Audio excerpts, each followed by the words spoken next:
Bienvenidos a Síndrome Chilensis, un podcast hecho por médicos. Hola, hola, ¿qué tal? ¿Cómo están? Aquí estamos en un nuevo capítulo de Síndrome Chilensis, ya el penúltimo de la temporada. Mira cómo ha avanzado todo. Uy, se está acabando. Muy contentos nuevamente de estar aquí grabando con temas importantes. Nos ha ido bastante bien con los temas anteriores. El último capítulo estuvo bastante interesante con la doctora López hablando de geriatría. Muy. Quedamos cortos, yo creo, con ese capítulo. Sí, Y, oye, ¿por qué estás tan elegante? Porque no voy a estar elegante el día de hoy. Hay un invitado de lujo, un traumatólogo muy conocido dentro del ámbito de nuestro hospital regional y de la región de O'Higgins. Bueno, antes de llegar a esa parte, quería agradecerle a todos ustedes por visualizarnos, por escucharnos, por vernos, por seguirnos en las redes sociales. Y nada, pues contento aquí en este nuevo capítulo. Eso. Sergio, ¿cómo estáis? Bien, pues aquí estamos con otro tema nuevo.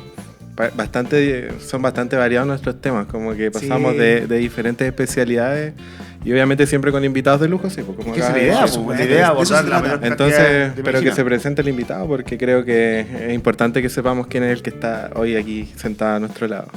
Bueno, primero que nada agradecerles por la invitación. Y bueno, mi nombre es Francisco Javier Neumann, soy médico traumatólogo, cirujano de hombro y codo. Trabajo acá en la región, ¿se puede decir la región, cierto? Sí. En la región. No hay editorial acá. Sí. Perfecto, no hay editorial. Fomentamos la regionalización también, así Exacto. que súper bien. En la sexta región, en Rancagua. Y hace un tiempo soy también el jefe de servicio del servicio de traumatología del hospital regional. ¿Ya? Franco Rivera Zurino. Franco Siempre Rivera. lo retan en el hospital porque no Sí, No hay editorial, pero no es red. Y bien, me he dedicado estos últimos años a la cirugía de hombro y codo acá en la región.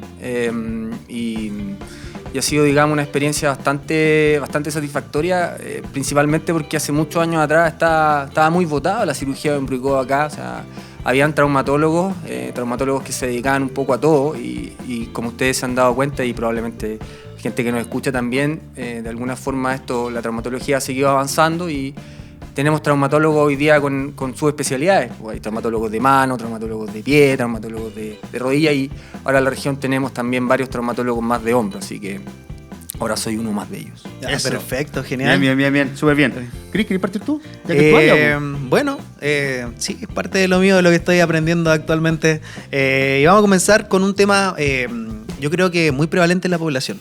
El tema del hombro doloroso, ¿ya? O las patologías relacionadas al dolor de hombro. En eso, ¿nos puede explicar un poco, Doc, qué significa o qué es el hombro doloroso o las patologías que se asocian a esta? Bueno, te la doy vuelta a la pregunta. ¿Te ha dolido alguna vez el hombro o no? Más de una vez. Más de una vez. Sí, más de una vez. Yo creo que a todos más de una vez. Siempre. A todos nos va a doler el hombro alguna vez en la vida. Así de prevalente es. De hecho, es la segunda causa de dolor de hombro, de dolor de hombro, de consulta, digamos, por dolor en la consulta traumatológica general. Está dentro de, Cáchate. se la pelean entre el dolor Es de muy rodilla, el dolor de espalda y el dolor de hombro. Súper frecuente. Y habitualmente se asocia a varias, digamos, patologías que son distintas, que están, digamos, lo más frecuentes son las tendinitis o también inflamaciones, ¿cierto?, de los tendones del manguito rotador, a veces roturas del manguito rotador, capsulitis adhesiva, ¿ya? Sinovitis o otro tipo de inflamación, pero probablemente el rey es el manguito rotador. Manguito rotador. Inflamación del manguito rotador. Francisco, porque este programa nosotros lo hemos enfocado en la parte educativa y para la población en general. Nosotros entendemos lo que es el manguito rotador, pero en estricto rigor, para la gente, ¿qué es el manguito rotador? El manguito rotador son una serie de tendones que en el fondo son muy importantes porque son los que producen el movimiento en el hombro, ¿ya? Son unos tendones que parecen como una manito, que agarran la cabeza del húmero y generan este movimiento que son los movimientos básicamente de rotación, de elevación y que en el fondo son los movimientos que tú con el hombro puedes, bueno, hacer tu actividad de la vida diaria como comer, ¿cierto?, vestirte, abrazar a alguien. Y también, aparte de tener un rol en la movilidad, en la fuerza, también tienen un rol en la estabilidad del hombro. O sea, si yo no tengo manguito rotador, o todos mis tendones del manguito rotador están rotos, existe la posibilidad de que el hombro se luxe, ¿ya? Entonces, es una estructura muy importante, porque sin manguito rotador, yo no puedo mover el hombro. O sea, resumiendo, el manguito rotador no se trata solamente de un tendón, un ligamento, no. No, son 5 tendones. Habitualmente que nosotros como traumatólogos hablamos del manguito rotador y son, como en orden de importancia que ustedes van a escuchar, el tendón supraespinoso, que es un tendón muy importante, el que principalmente en el fondo se inflama y el que habitualmente más alteraciones sufre, el tendón subescapular, que es un tendón que va adelante, que es muy muy importante, uno de los tendones más importantes del hombro, el tendón infraespinoso, el tendón redondo menor y la porción larga del bíceps. Esos tendones son los que habitualmente nosotros conocemos como el manguito rotador. ¿Y con que uno de esos se afecte, nos puede dar dolor? ¿O tiene que haber más de uno afectado? Uno es suficiente. Uno es suficiente. Sí. Ya. Si se inflama el supraespinoso o se inflama el bíceps, que son los que habitualmente más se inflaman, eso puede generar dolor y harto dolor. Me teletransporté a primer año de medicina cuando estábamos viendo anatomía, músculo, soma, todas esas Oye, cosas. yo tengo una pregunta, pero para que te produzca dolor de hombro en general, ¿siempre tiene que haber un trauma o hay otras causas? ¿O cuáles son las causas más habituales que ves tú al menos en la consulta o por lo que consultan más las personas? Sí. La patología del manguito rotador está estudiada hace muchos años. O sea, las primeras teorías del dolor de hombro son de hace más de 100 años. O sea, esto es una cuestión que ha acompañado a la humanidad desde siempre, digamos. Y actualmente consideramos que la causa más frecuente es como la teoría intrínseca. O sea, existe un envejecimiento natural del cuerpo y que en el manguito rotador o en el hombro se expresa, digamos, con un proceso inflamatorio intercurrente que puede generar dolor. O sea, no necesariamente tengo que haberme caído o haber tenido un sobreesfuerzo.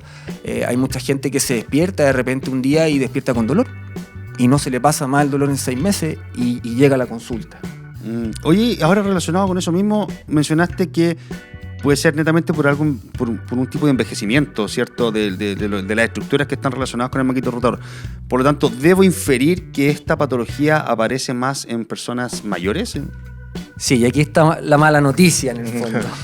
O sea, después de los 35 años, efectivamente... todos todos caemos podemos. todos. Yo no. No, caemos todos en realidad. Después de los 35 años empieza... Han tomado biopsias, ¿cierto? Y han visto las células y se han dado cuenta que han comenzado los fenómenos degenerativos. De hecho, hay casi como una relación entre inflamación al comienzo, bursitis, tendinitis, itis, y después comienzan a aparecer como degeneraciones ya de las proteínas del tendón y empezamos a hablar ya de rotura, ¿ya? Alguna vez a alguien se le ocurrió hacer un estudio donde hacía pasar a la gente que estaba casi que en la calle, pero eran voluntarios teóricamente sin dolor de hombro, y él le hacía ecografía. Y se dio cuenta de algo súper interesante. En el fondo, él vio que entre los 60 y los 70 años, el 25% de las personas iba a tener una lesión del tendón. El 25%. Después a los 70 era el 50%. A los 80 ya eran casi todos. Entonces, pareciera que inexorablemente todos, si llegamos a cierta edad, vamos a llegar con una lesión de los tendones. O sea, finalmente igual un trauma puede acelerar más el proceso, más que nada igual. Lo que pasa es que un trauma puede producir una rotura del tendón y el problema de las roturas traumáticas es que se comportan de forma distinta a las roturas que son degenerativas, ¿ya? Tienden a ser más sintomáticas, más dolorosas, generan más impotencia funcional y eventualmente se generan en pacientes también más jóvenes. Claro, a cualquier edad. Exactamente. Entonces son como más... Y relacionado a lo mismo, sabemos que puede ser edad dependiente. ¿Hay algunos factores como el hacer deporte o en qué me desempeño que me pueda provocar esta enfermedad? Sí, esa es una excelente pregunta porque las actividades repetitivas per se eventualmente sí están asociadas a más incidencia de lesiones del manguito rotador. Han tratado incluso porque hay agregación familiar, ¿no? O sea, en el fondo que mi abuela haya tenido una lesión del manguito rotador, que mi mamá haya tenido una lesión del manguito rotador, eventualmente yo pudiese tener más posibilidades de tener que una lesión del manguito rotador que una persona que no tenga esa historia. Pero a pesar de haber agregación familiar, todavía no somos capaces de identificar cuáles son los genes que están, digamos, relacionados a esto. Lo otro es que hay causas anatómicas de lesiones del manguito rotador que son muy poco frecuentes, ¿ya? O sea, al principio, hace 50 años atrás, se creía que la forma del hueso en el hombro era lo que producía la lesión y eventualmente todos los tendones se rompían por eso. Ahora sabemos que no es tan así. Pero efectivamente sigue habiendo gente que tiene este factor anatómico muy escaso que eventualmente sí pudiese tener una lesión y eso pudiese ser un factor desencadenante, el factor extrínseco. ¿Y tiene alguna relación entre el hombre y la mujer? ¿Cuál es entre ellos? Fíjate que no hay una predilección de género. Yeah. Oye, sé que yo me acuerdo mucho cuando trabajaba en APS, allá en Chiloé, saludos para toda la gente por allá. Llegaban muchas personas aquejadas, claro, por un tema de ejercicio o de actividad repetitiva, que es lo que estás mencionando, con el tema de las pesqueras, por ejemplo. ¿Ya? El tema de las pesqueras, un movimiento repetitivo, o que trabajan quizás en los frigoríficos, que también puede llegar a pasar, que es un movimiento repetitivo y que generalmente genera problemas. Uno en la muñeca, que en algún momento quizás podamos abordar eso en otro capítulo, y también en los hombros. Ya me hace mucho eco lo que me acabas de decir con respecto a lo que estamos mencionando y a lo que uno ve también en la práctica clínica. Sí, esta región es una región que efectivamente tenemos gente que trabaja en las mineras, tenemos gente que trabaja en el campo, en la fruta. En ese sentido tenemos harta como gente o población en riesgo, pero ojo que también esto le puede dar a cualquiera de nosotros, o sea, no necesariamente hay que ser una persona que trabaja en la fruta para tenerlo, o sea, porque está este factor intrínseco siempre. Importante, porque hablando también de eso, que es la segunda patología más prevalente, o la segunda consulta más prevalente en traumatología, entonces ahí está como más que demostrado, sí. ¿Cierto? Sí. Oye, bueno, avanzando un poquito más en el tema, quisiera saber cuáles son los síntomas que me provoca un dolor de hombro o en el síndrome de manguito rotador. Sabemos que uno es el dolor, pero ¿hay algún otro asociado a esto? Sí, o sea, habitualmente, como su nombre lo dice, el dolor es el síntoma capital, ¿ya? Y están todas las alteraciones relacionadas con el dolor, ¿cierto? La alteración en las funciones de la vida diaria, la pérdida de la independencia, las alteraciones del sueño. El hombro es una articulación que duele y duele mucho, o sea, en el fondo el dolor de hombro te despierta en la noche, ¿ya? Así de malo es, o sea, la gran mayoría de las veces los pacientes llegan con trastornos del sueño asociados y algunos pacientes ya cuando el dolor es mucho, tienen una disfunción articular que varía, ¿cierto? Desde lo menos severo hacia lo más severo. Es difícil que alguien llegue con el hombro como paralizado o con la incapacidad de moverlo, pero sí eventualmente pueden perder fuerza y pueden perder algunos rangos de movimiento también, ¿ya? Eso es como un poco más parte ya del examen físico en donde uno va a buscar algunas cosas, pero claro, o sea, en las lesiones degenerativas habitualmente tiende a ser más doloroso. Ahora, las lesiones traumáticas, o sea, en el fondo, si por ejemplo nos cayéramos, habitualmente ahí la impotencia funcional es mayor. O sea, porque el hombro tiene una capacidad, como habíamos hablado que el manguito rotador son varios tendones.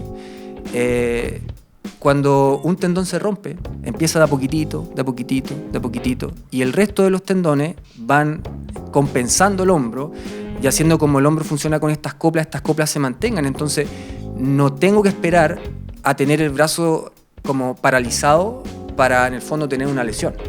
Oye, ahí hablaste harto de los síntomas y de las cosas que yo puedo hacer en la casa, como para decir, oye, sí, una maniobra que yo pueda hacer, voy a decir, oye, sí, tengo un problema en el manguito rotador. Yo me acuerdo mucho cuando trabajábamos en APS, voy a preguntar ahora al traumatólogo, al especialista, si esta maniobra, como cuando uno se rasca la espalda, ¿es una maniobra válida para decir, oye, sí, tengo problema en el manguito rotador? Sí, efectivamente. Hay algunos test, efectivamente, en donde uno hace que el paciente eleve el brazo, ¿cierto? Y rote interno, ¿ya? Se llama el test de NIR, hay un test que se llama NIR, otro que se llama Hawkins, digamos, en razón a los cirujanos de hombro que lo describieron, claro. Entonces, efectivamente, tienen mucha razón. Pues si uno hace esto y te duele, en el fondo hacer este movimiento, tú estás produciendo una compresión entre la cabeza del húmero y el acromio, que es el hueso duro este que uno tiene en la hombrera. Y ahí se comprime y duele. Entonces, efectivamente, pudiese ser un signo. Aparte que al hacer este movimiento hacia atrás, también se tracciona la porción larga del bíceps, que también es una estructura que se inflama. Entonces es como doble signo. Podemos ponerle el signo de Lisana. Eso, démosle. Patentémoslo, voy a llamar al tiro. Y Napi, por favor, anótelo, por favor. O sea, podríamos explicar entonces que podremos explorarnos nosotros en la casa como para poder llegar a una sospecha y poder consultar. A una sospecha. Sí. Es importante la consulta precoz. El dolor no es un castigo. El dolor es un signo, es un aviso del cuerpo. Entonces, sobre todo, tener dolor no es gratis para el cuerpo. O sea, en el fondo, este aviso constante genera cambios, digamos, a nivel cerebral, a nivel de sueño. O sea, efectivamente el dolor puede empezar con un dolor, tener un dolor 6 meses, cronificarse, hacerse que en el fondo ya se haga independiente de la lesión que tú tienes, y eventualmente tener algún trastorno adaptativo, ¿cierto? O incluso un trastorno del ánimo más severo por el dolor. Entonces, no hay que esperar a tener un dolor terrible. Saludo para Jaime en este momento con trastornos del ánimo, así que ojo. Ahí, detrás de cámaras. Detrás de cámara que está ahí. Saludos, Jaime. Oye, yo tengo una pregunta. Hay un grupo de personas que tienden, o estas personas que son hiperlaxas, que tienden a dislocarse el hombro a veces haciendo actividades diarias y se lo reposicionan habitualmente, que incluso ya saben ellos mismos cómo reposicionarlo. Estas personas obviamente probablemente tengan una evolución hacia una enfermedad del hombro más frecuente o no es tan habitual, porque esas personas lo normalizan y dicen, oh, se me dislocó el hombro, se lo ponen y siguen haciendo sus actividades habitualmente. ¿Qué opinas tú al respecto de eso? Porque igual mucha gente no consulta por eso, porque lo encuentra prácticamente normal, porque lo tienen desde la infancia incluso. La verdad que la inestabilidad de hombro, también existen varios tipos de inestabilidad. Hay una inestabilidad en el fondo que es la traumática, que tiende a ser unidireccional, ¿cierto? O sea, yo me caigo, me luxo el hombro, claro, se me rompen todas las estructuras que contienen ese hombro y eventualmente necesito como repararlas para que no se vuelva a salir. Y esta otra inestabilidad que es más constitucional, claro, que se debe más que nada a una capacidad o calidad de los tejidos que generan estos movimientos o que estos tejidos no sean lo suficientemente potentes como para contener. Entonces, esta inestabilidad multidireccional a traumática habitualmente, claro, tiende a ser así como más, menos diagnosticada, ¿cierto? Porque el paciente no consulta, pero hay tratamientos, ¿ya? O sea, efectivamente hay estabilizadores que son estos estabilizadores más pasivos, como estos tejidos, pero también el hombro tiene estabilizadores activos. Entonces, se puede trabajar con algunas kinesiologías especiales, una serie de cosas, y en algunos casos se puede llegar incluso a la cirugía. Ahora, aunque parezca extraño, no existe una relación como directa entre esta condición de hiperlaxitud y que esos pacientes vayan a desarrollar más enfermedades, ¿ya? O sea, evidentemente que cada luxación de hombro, que son cosas distintas, pero cada luxación de hombro sí genera daño en el hombro. O sea, si yo tengo una inestabilidad traumática en el fondo y me sigo luxando y no consulto y sigo, cada vez que yo me voy luxando me voy dañando más. De hecho, hay un autor, caballero de apellido Jovelius, que siguió a los pacientes más de 20 años y efectivamente en ese caso, en los que era una luxación traumática, esos pacientes sí tenían más artrosis a 10 y 20 años. Y fíjate que solucionando su problema, o sea, o estabilizándose ya sea con cirugía o sin cirugía, esos pacientes al cabo de 5 años tomaban la curva, digamos, de la gente que no tenía ese episodio. Pero el luxador, digamos, como constitucional, en el fondo, eventualmente no se comporta así. Pero aún así igual es un paciente que tiene una limitación en su calidad de vida, ¿cierto? En la capacidad de hacer deporte. Y hoy día tenemos formas de poder ayudarlo, o sea, que van desde algo simple a algo más complejo. O sea, puede ser un factor. Puede ser un factor. Francisco, una pregunta. Ya cuando tenemos... Perfecto, la persona va, consulta, hombro, le duele, lo ves tú, ¿cierto? ¿Cómo podemos abordar? ¿Qué mejor examen existen? ¿Cómo podríamos abordar este primer estudio inicial para después, obviamente, ya enfocarnos en lo que es la parte terapéutica? Porque creo que muchas veces es mejor una conducta conservadora, es decir, kinesioterapia o quizá una conducta quirúrgica. Evidentemente todo eso va a depender de la condición que tenga el paciente, por supuesto de la evaluación profesional que tenga cada uno, pero más o menos como para ir conversando y para que la gente vaya entendiendo toda esta parte.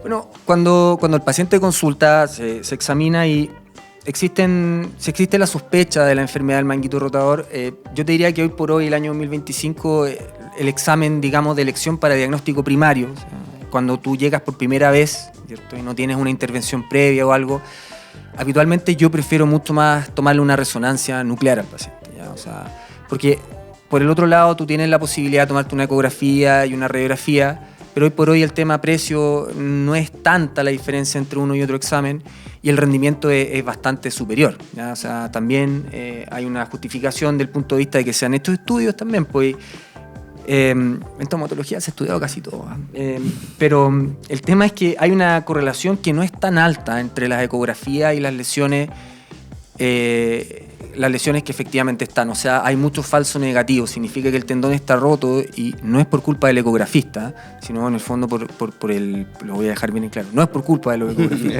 Eso. Por la anatomía. Es por la tecnología del examen, en el fondo, que no se puede diagnosticar la lesión. Y hay lesiones parciales, por ejemplo, que no se ven. La resonancia aparte te entrega otra información que es muy útil, porque si tú tienes el tendón roto en la parte más anterior, es distinto que sea en la parte más posterior.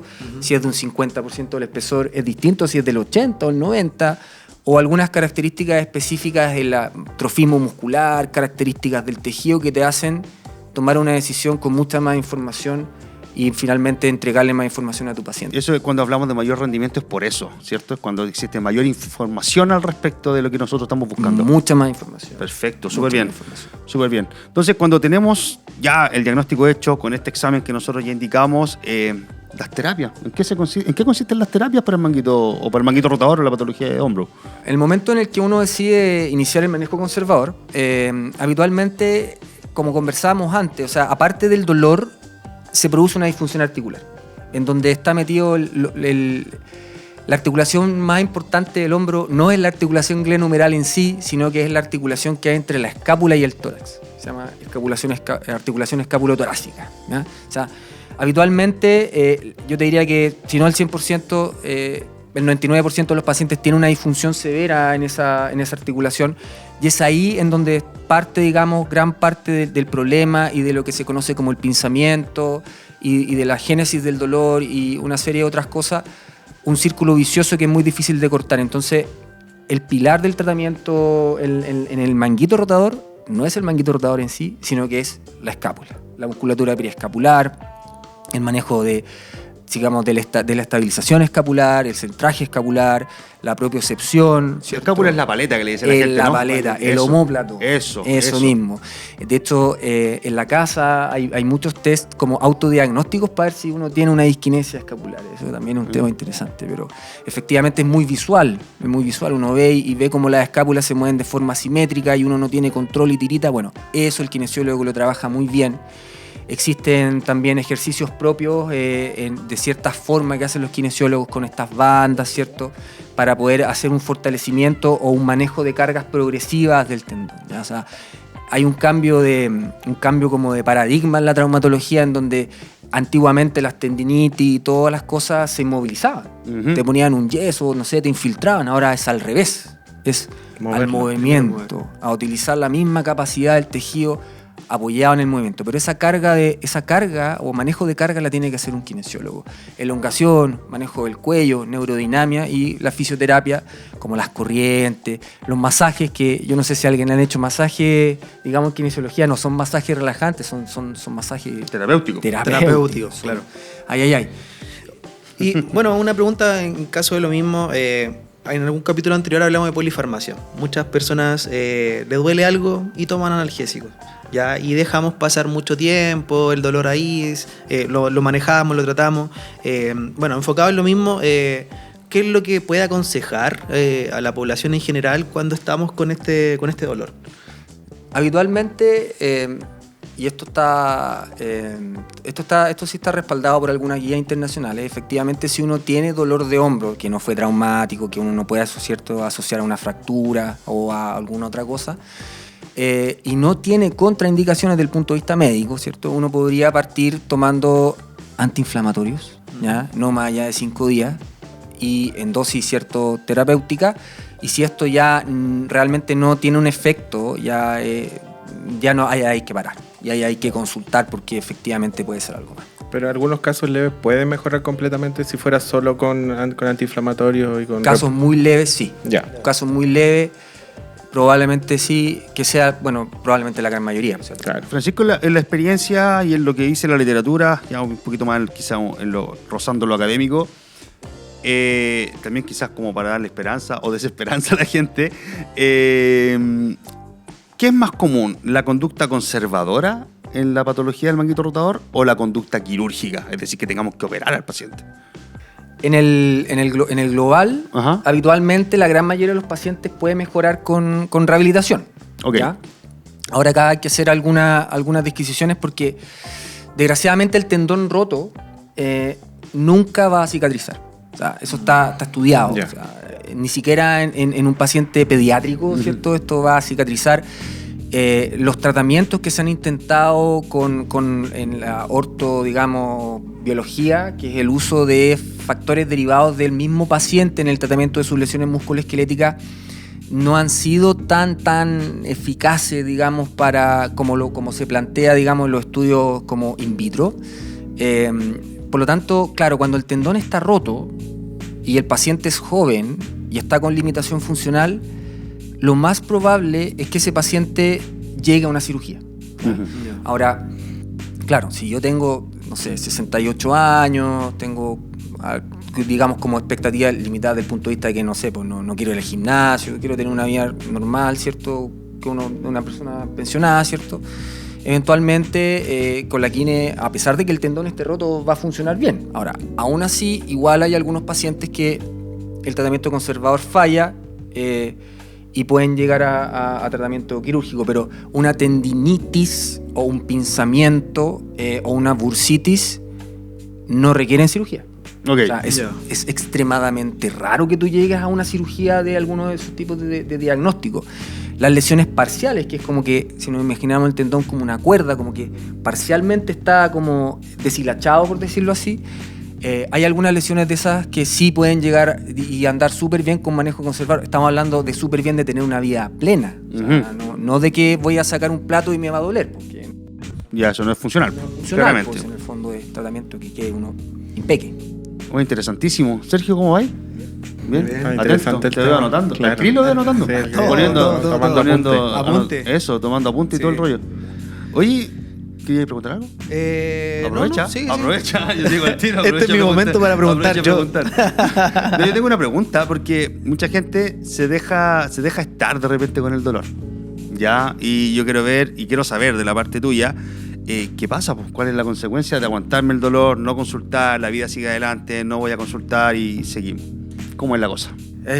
Bueno, efectivamente es malo, digamos. O sea, el hecho de ir con esta como bola de nieve de disfunción articular, ¿cierto? Entre la escápula, la articulación glumeral, solamente va a ir haciendo que el problema, entre comillas, se agrave y se vayan sumando más cosas. Lo otro es que estas son lesiones que, aparte de no cicatrizar solas, desgraciadamente tienden también a aumentar en tamaño, ¿ya? O sea, se demoran, sí. O sea, no es como que de una semana a otra, se demoran a veces meses, muchos meses o años incluso, ¿ya? Pero en el fondo tú escucháis en la consulta gente que te dice, oiga, sí, lo que pasa es que me duele el hombro hace 5 años atrás. Y es como, ya, y tú sabéis que te vas a encontrar con algo no muy bueno, ¿ah? Claro. Entonces no es bueno, uno, porque altera tu calidad de vida, ¿cierto? Y lo otro porque biológicamente no es bueno. Es complejo. Y biomecánicamente tampoco es bueno, o sea, no es bueno por ninguna parte.